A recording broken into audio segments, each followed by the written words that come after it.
Ya sen son kilit vuracağız, götürüp vereceğiz, diyeceğiz siz işlet. Valla doğru söylüyorsun. Ne yapalım? Gün saatimizi bu yerine koyamıyoruz. Allah hayırlı olsun. Nasılsınız? Ne yapıyorsunuz? Teşekkür ederim. Çakıyoruz. Anahtarı soruyoruz. Güzeldir.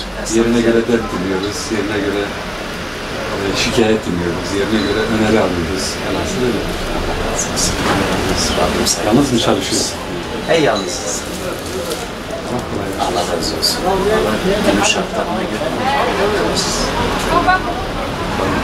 İşçi maliyet demek.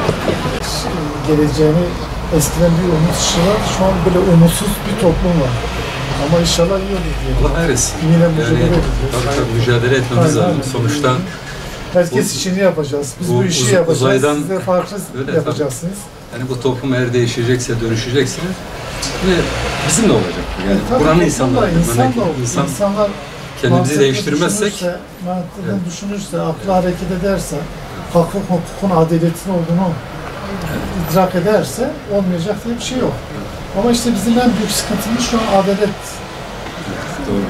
sıkıntısı var. Yani insanlar umutsuz.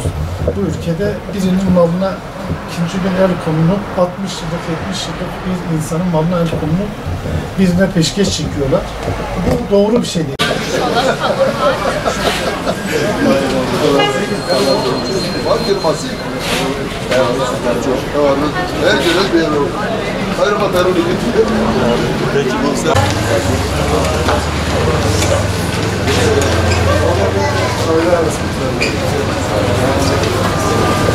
Gel çarşı merkezine sıkıştırdılar.